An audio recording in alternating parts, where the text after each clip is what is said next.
Um, Javier, welcome to your podcast with Tony and my hair that you were just talking about. You guys think this hair looks fake? Yeah, it Yeah. looks like a weave. Yeah, It's 100%. it's a combination of Davy Crockett meets Compton hair weave. Yeah, the Daniel Boone look. It was one of them Daniel Boone hats. I just trimmed off the front a little bit. There it is. It works good, man. It's good to see you guys. Uh, been a while. Well, What let's about stay on your hair. Let's stay on your hair. Okay. Should we get sponsored by like a hair company? Maybe.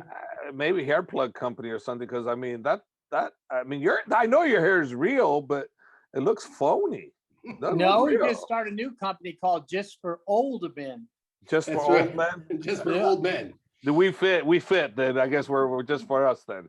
Yeah, hello, all you young viewers. Welcome to Old Men That Need New Hairstyles podcast. That's the new name. The new name. Just us. Just us. Just us. You know, I've got a new camera. Maybe that gives the hair some extra pump. I'm trying it out. Can you tell the difference? Actually, it looks pretty good. Yeah, not bad. Yeah, let's see what it looks like after we record this. So, Javier, how's it feel to have Coach Khabib back? We put out 4 videos. He looks like he's like pushing the pace. Like, and then he's working out hard too. Yeah, he always works out with the guys. He smashes them all. Sometimes he tells me, Coach, film this. So then I film it. And that's what those of you guys that listen to the podcast, a lot of the times that's what you see up, because he'll say something, he'll give me a nod, so I'll film him. Or sometimes I do it, but a lot of times he knows he's being filmed. It's always a situation where Khabib knows it's being filmed. I don't just film him and put him up and he doesn't know anything about it. He knows I'm filming him. So, and he's not being anything other than himself. And so he's not trying to be funny for the camera. That's just who he is. So his whole personality is. So it comes out great because it's real, and heck, the last one I just did in one day on my Instagram, it got like over, I think maybe a little bit over 700,000 views in one day. For me, that's a lot. It's a monster hit. People are craving it. I mean, he's retired and he's doing better than the people are fighting. What's your take on that, Tony? What do you think about that? You're retired and you're still doing better than the people trying to get 20 million bucks. It's more like he's on vacation than being retired, because people haven't really accepted that he's retired. They more kind of think he's on vacation because they're all hoping he comes back. Yeah, it's true. We haven't pried you out. Like, come on, is he coming back? What do you think, man? Do you even have a sprinkle of hope? I don't want him to come back. I want him to do what he wants. I've never discussed it with him. I'm not gonna discuss it with him. But if you're asking me my opinion, I don't want him to fight ever again. That's my opinion.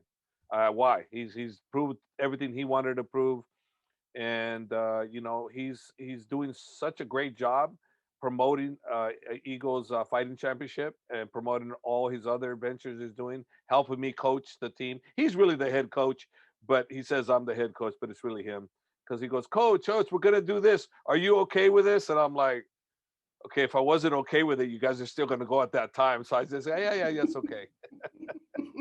So it doesn't matter. But he's a great coach. He's still learning. He still makes mistakes that any beginner coach, but he's high level, beginner level coach, high level, the highest level, to be honest with you. He's phenomenal. And if that's what he wanted to be, is probably the greatest coach of all time. He can be that if that's what he wanted, because he's starting off young to boot. And all his fighters, man, he's got top fighters already. Eagles MMA has top fighters, all 13-0, 12-0. His cousins, all those guys they have one or no losses. Movlid, who just beat Lance Palmer, he's like 17-0 and one draw. I mean, these guys are amazing, man. Got amazing fighters. Yeah, we saw him giving Khabib some great sparring for his last fight over in Dubai. Yeah. I was like, who's this guy? This guy's great, because usually, Khabib's just smoking everybody. And this guy wasn't, giving him real trouble. He smoked him, but he lasted a little bit longer. Yeah, he did a little bit better. He did a little bit better than most. The guy that did the best always and has always done the best is Islam Makhachev. He's always done the best against Khabib out of anybody that he's ever sparred with. That's the one guy that's actually won a round here and there. No one else. That's all now he has to go from there. I have a question. So, Hab, were you doing, like, when you stopped fighting, were you kind of like Khabib when he was retiring? Were you still training pretty hard in the gym? No. Was it just like, no? No, the weight packed on right away, bro. As soon as I quit, it went from walking around about 183 pounds to a month later I was 193. A month later I was 200, and a month later after that I was never to see 210 pounds ever again. Still to this day. So Oh no, my I gosh. packed it on quick, man. I packed it on quick. So, and the lowest I've ever seen since I retired, is when I had surgery. I went down to as low as 219 for a week. Oh wow. Yeah. Showing up shredded. Yeah. You want to call it shredded? Butterball? Shred? No, I don't think so. Look at Tony. Tony still trains every day.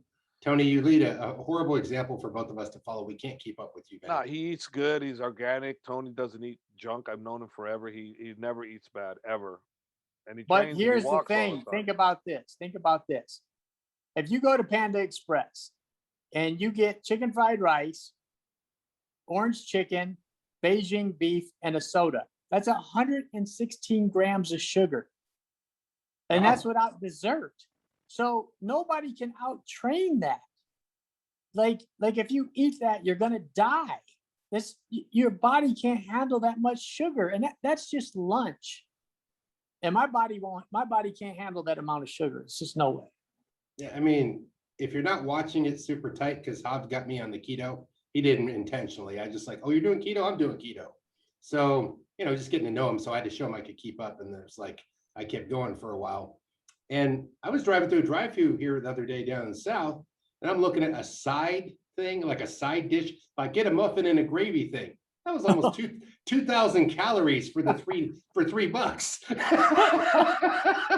I'm like, I don't want that thing. That's like instant, like El Grande. You know what I mean? No, they call it cemetery food. Cemetery food. Don't come